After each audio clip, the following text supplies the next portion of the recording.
같이 사도신경으로 우리의 신앙을 고백하도록 하겠습니다. 나는 전능하신 아버지 하나님 천지의 창조주를 믿습니다. 나는 그의 유일하신 아들 우리 주 예수 그리스도를 믿습니다.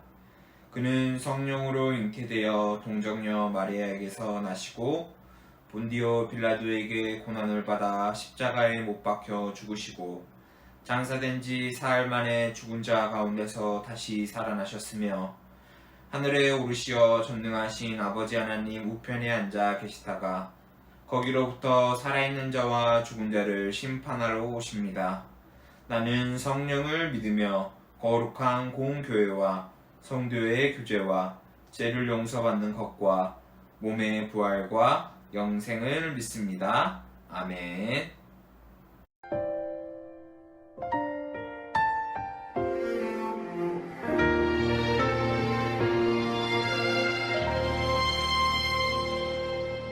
나는 하나님을 예배하는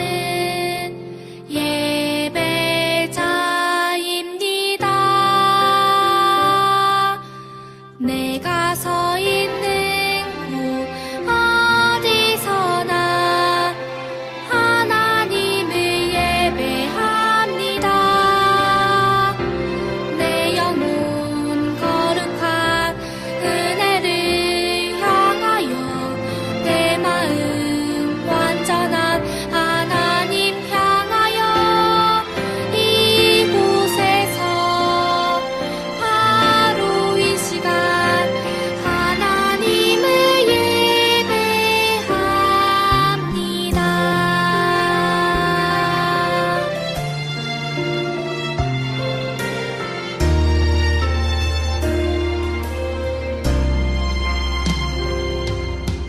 나는 하나님을 예배하는 예배자입니다.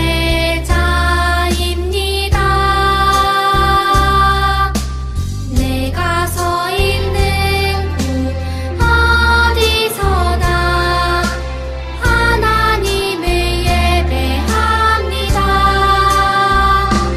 내 영혼 거룩한 은혜를 내 마음 완전한 하나님 향하여 이곳에서 바로 이 시간 하나님을 예배합니다.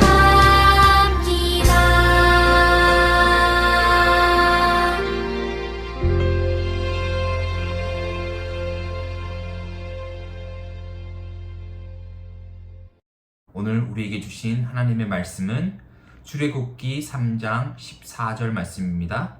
출애굽기 3장 14절 말씀 우리 같이 읽도록 하겠습니다.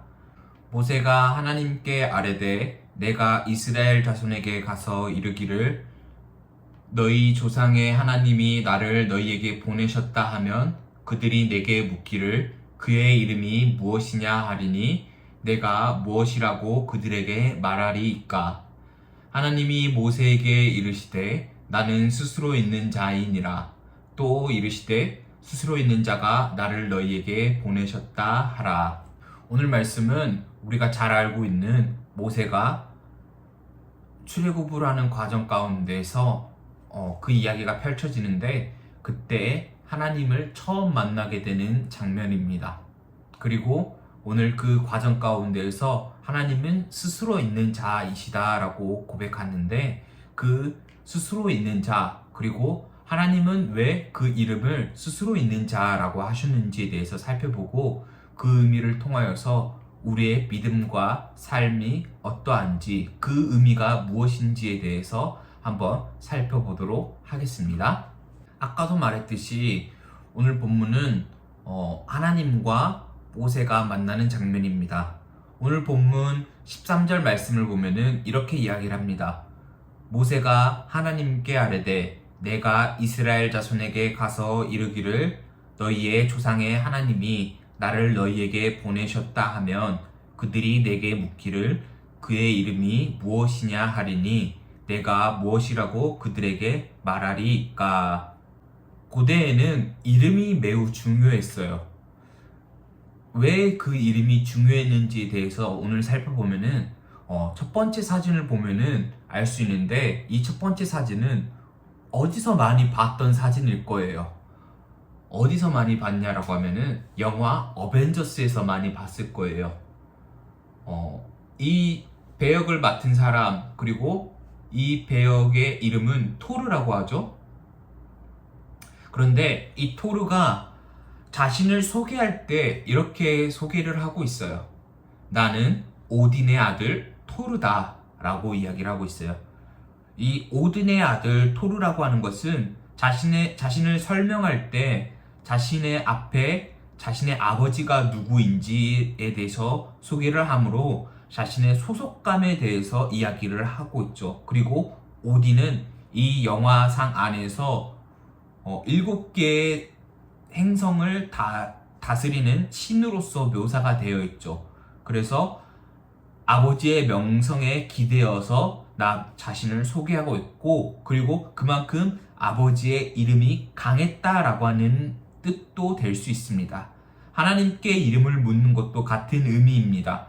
하나님이 누구인지 소개해야 했던 모세의 입장에서는 하나님의 이름이 그 무엇보다 중요했습니다. 그리고 그들이 상대해야 하는 존재는 바로였는데, 바로는 태양신의 아들이라고 일컬음 받고 있었습니다. 그래서 그들을 상대하기 위해서 하나님의 이름이 중요했죠. 그럼 이제 우리는 하나님의 이름에 대해서 한번 알아가 보도록 하겠습니다. 우리가 아는 하나님의 이름은 무엇이 있을까요? 하나님은 하나님이 아니신가요? 이렇게 말할 수도 있겠죠. 하나님은 그냥 신을 지칭하는 표현으로 사용돼요. 우리가 흔히 잘 알고 있는 영어로 God라고 하는 지칭으로 많이 표현되기도 합니다. 그렇지만 성경에는 그 외에도 많은 표현으로 하나님의 이름을 나타내고 있어요. 여호와라고 하는 이름과 야훼라고 하는 표현도 있고요. 그리고 엘샤다이라고 하는 표현이 있고, 엘로힘, 그리고 아도나이 등 그 외에도 많은 표현들이 있죠. 여러분들이 들어본 것도 있을 것이고 아닌 것도 있을 거라고 생각이 듭니다. 여호와는 어떻게 보면은 성경에서 가장 많이 나오는 단어 중에 하나로서 그 하나님의 이름이 되는 것이죠.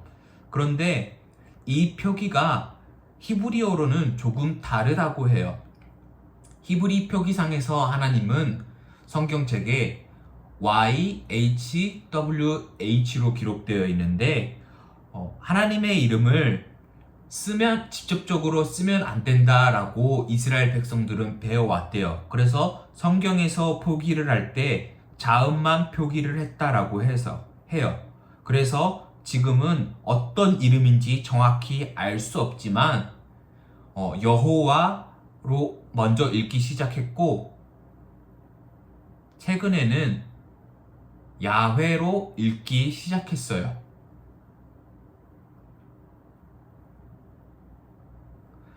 그리고 우리가 앞서 설명했었던 엘샤다이라고 하는 뜻은 전능하신 하나님이라고 하는 뜻이고, 엘로힘은 그냥 하나님이라고 의미를 해석할 수 있어요. 그리고 아도나이는 우리가 많이 알고 있는 주님, 주라고 표현할 수 있죠. 이름이 가지는 것은 자신의 존재나 의미를 상징하고 있는 것이에요. 별명이 많은 친구들이 여러분 친구들 가운데에도 있을 거예요. 한번 살펴보면은 그 친구들의 별명은 대부분 이름을 가지고 놀렸거나 아니면 그 사람의 성격이나 특징을 가지고 놀리는 경우들이 많이 있을 거예요. 그렇게 별명이 되었던 것처럼 하나님의 이름도 하나님의 그 이름 안에서 하나님의 속성과 하나님의 특징이 분명히 담아 있다는 것을 우리 친구들이 기억했으면 좋겠습니다. 우리는 하나님의 존재를 믿지만 하나님이 어디서 왔는지는 알지 못합니다. 오늘 본문은 이렇게 이야기를 합니다. 출애굽기 3장 14절 말씀입니다. 하나님이 모세에게 이르시되 나는 스스로 있는 자이니라. 또 이르시되 너는 이스라엘 자손에게 이같이 이르기를 스스로 있는 자가 나를 너희에게 보내셨다 하라. 하나님이 스스로 있는 자라고 이야기를 합니다.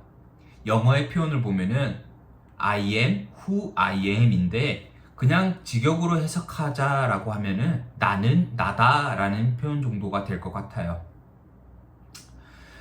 아까 애굽의 왕이었던 바로가 태양신의 아들, 태양의 아들이다 라고 했었던 것처럼 그 이름에 태양에 대한 능력 그리고 태양에 대한 힘이 담겨져 있을 거라고 많은 사람들은 생각해 왔어요. 우리가 잘 알고 있는 그리스 로마 신화에 나오는 포세이돈도 바다의 신이잖아요. 그래서 바다에 대한 이미지를 품고 있는 것이죠. 그런데 하나님은 나는 스스로 있는 자이다 라고 표현하는 그 의미가 하나님께서는 그 어떠한 능력, 태양이나 바다 그리고 땅에 구애받는 존재가 아니다는 점을 스스로 밝히고 있는 것이죠. 왜냐하면은 하나님은 그 모든 것을 창조하셨기 때문이에요. 하나님께서는 그 모든 것을 창조하셨고 지금도 우리와 함께 하시면서 살아 역사하고 계시는 분이라는 것을 우리가 잊지 않았으면 좋겠습니다. 그래서 하나님은 엄밀히 따지면은 기댈 능력이 필요 없으신 분인 것이죠. 그래서 특별한 이름이 필요하지 않아서 나는 스스로 있는 자이다 라고 이야기를 했었던 것이에요. 단순하게 우리가 지칭하는 것은 우리가 하나님을 인식하기 위해서 그렇게 하나님에 대한 이름을 나타내고 표현했을지도 모르겠어요. 그리고 그 존재의 이름을 통하여서 우리는 희미하게 하나님을 볼 수 있는 것이죠. 하나님은 모든 절대성을 가지고 계시는 분이에요. 그런데 우리 인간은 상대적인 인간이기 때문에 절대성을 모두 다 깨달을 순 없어요. 그것을 알 수 있는 예가 한 가지 있는데 그 예는 상상이라고 하는 그림에서 볼 수 있어요. 상상은 한자로 보면은 생각할 상에 모양 상자를 쓰고 있는데 이 모양 상자는 뒤에 보면은 모양 상자의 상은 코끼리를 통하여서 그 어원이 왔다라고 해요. 뒤에 있는 모양이 코끼리 상자에서 따온 것인데 과거에는 코끼리를 알지 못했던 시절이 있었어요. 중국에서. 그런데 무역을 하면서 코끼리를 봤던 사람들이 코끼리에 대한 이야기를 중국에 와서 하기 시작했죠. 그래서 직접적으로 보지 못했던 사람들은 그 코끼리에 대한 이미지를 생각하기 시작했죠. 그래서 코끼리는 발이 어떻고 코가 어떠하며 귀는 어떻고 뿔이 달렸고 이러한 여러 가지 생각들을 했었어요. 그래서 그 모습을 상상했다라고 표현하면서 그 어원이 발달해서 코끼리를 생각했다라는 뜻으로서 상상이 되었던 것이죠. 여기서 말하고 싶은 것은 코끼리를 분명하게 보지 못했지만 그들은 코끼리에 대한 이야기를 들으면서 희미하게나마 코끼리에 대한 이미지를 그려왔다는 것이에요. 우리도 하나님을 완전히 인지하지 못하고 있습니다. 우리는 그래도 믿음을 통해서 하나님을 조금이나마 바라볼 수 있어요.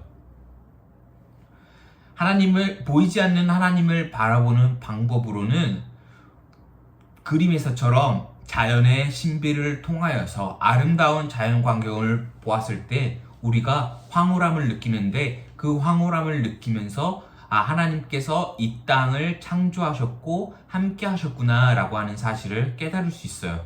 또 하나님의 말씀을 볼 때 우리는 보이지는 않지만 그 함께 하시는 하나님께서 지금 나와 함께 하시고 나에게 말씀하고 계신다는 사실을 알 수 있습니다. 그리고 하나님께서는 하나뿐인 독생자 예수 그리스도를 보내셨고 그분의 삶과 그분의 인생을 통하여서 우리는 하나님을 바라볼 수 있으며 하나님의 가치가 무엇인지 깨달을 수 있으면서 나아갔던 것이죠. 우리는 그렇게 보이지 않는 하나님을 보면서 살아갈 수 있게 되었습니다. 그러면서 스스로 계시면서 위대하신 하나님의 능력을 바라보면서 살아갈 수 있게 되었습니다. 여러분의 삶에도 어려움과 힘듦이 분명히 있을 거예요. 그렇지만 그 속에서 하나님은 우리를 위로하시기 원하시며 함께 하시기를 원하십니다. 그리고 그 하나님의 능력은 스스로 계시는 분, 어떠한 제약과 어떠한 환경에 얽매이시는 분이 아니다는 것을 우리 친구들이 기억했으면 좋겠습니다. 우리 한마음교회 중고등부 친구들이 그래서 하나님을 바라보며 하나님을 알아갈 때 그 놀라우신 하나님의 은혜와 사랑 속에서 자라나며 성장해 나아갈 수 있기를 간절히 소망해 봅니다. 그 속에서 하나님은 언제나 우리의 삶을 지켜주시고 인도해 주신다는 사실을 기억하면서 나아갈 수 있기를 바랍니다. 기도하겠습니다. 사랑해 주님 감사합니다. 오늘도 말씀을 통하여서 하나님께서 스스로 계시고 우리와 함께 하신다는 것을 깨달았습니다. 우리가 그것을 통하여서 언제나 나를 도우시고 나와 함께 하시는 하나님이 위대하시고 강하신 분이라는 사실을 깨닫게 하여 주시고 그 하나님께서 우리를 믿음 가운데 인도하시기를 원하신다는 것을 깨달으면서 나아갈 수 있게 하여 주시옵소서. 여전히 부족하지만 우리는 하나님의 말씀을 들으며 하나님을 바라봅니다. 그 희미하게 보이는 하나님의 모습을 통하여서 점점 선명해지고 점점 확신을 갖는 믿음으로써 변화되며 성장되어질 수 있게 하여 주시옵소서. 언제나 우리를 사랑하시고 우리와 함께 하시는 예수 그리스도의 이름으로 기도드립니다. 아멘. 우리 주님이 가르쳐 주신 기도로 예배를 마치도록 하겠습니다. 하늘에 계신 우리 아버지, 아버지의 이름을 거룩하게 하시며 아버지의 나라가 오게 하시며 아버지의 뜻이 하늘에서와 같이 땅에서도 이루어지게 하소서.